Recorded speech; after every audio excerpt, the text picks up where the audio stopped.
So we've looked at the market and how that kind of works, and now we're going to look at the next section. Okay, what shares to invest in? It's one of those questions where there's no really right or wrong answer, but there's really good things to look at about what to do when you take into account buying shares. A newspaper share list, which is published every day in the newspaper, gives you a lot of information. There's also lots of stuff on the internet, but the share list is something that's really easy to look at and gives you some really good ideas about what's going on. Let's have a look at this one. This comes out of the Advertiser. This is just a share trading from the industrials. So this is like banking and all those kind of things. You can see there's a whole lot of columns here, and then generally this is what is floating around. You've got the year, high, and low. Okay, this is the highest price that these shares have traded at that year, and the lowest price that they've traded at during the year. Okay, now the year is the financial year, so that's what's in here. So let's have a look at ABC Learn. Their highest price is $14.10. Okay, so that's one that's in cents, and their lowest price is $1.90. So that's pretty cool. It's gone really well. The next column is stock, which tells you the name of the company. Once again, we've got ABC Learn. Now these have all got a bit of a, like you can say that's ANZ Bank and those kind of things, but there's a code that the share market uses to register these, and sometimes they're different from the names. You've got to search for those code.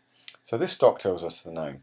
The close move price tells us the price that it closed at on that day and how far it moved from the day before. So what it closed at and where it's gone from the day before. So this is $13.50, which is down 5 from the day before. So the day before this, it must have been $13.55, okay, because it's gone down 5. Now, remembering that the newspaper that you've got shows you the shares from the day before. So if this is on Friday, this is actually Thursday's shares, and if it's Thursday's shares and it's down 5, it means on Wednesday, which is one day before that, it was $13.55. So always remember that it goes backwards in time. The buy price and the sell price. The next column is the buy and sell.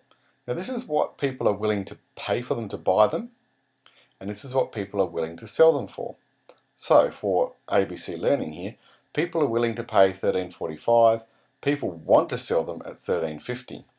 Okay, so you might put a buy offer in at $13.45, and there might be no one floating around offering you that price. It might be $13.50. If someone drops their price to $13.45, your trade will go through automatically. Or the other way around, if you raise your price to $13.50, your trade will go through automatically. The next one, volume in hundreds. So it means 1,500 shares are traded on that day. So whatever is in this column, you times it by 100. Sales high and low is for that day. The higher sale for that day, the lower sale for that day. Okay, so the higher sale is $13.54, the lower sale is $13.45. The yield is the return you get in the dividend compared to the price of the shares. So you're getting 1.04% back on these shares at this time.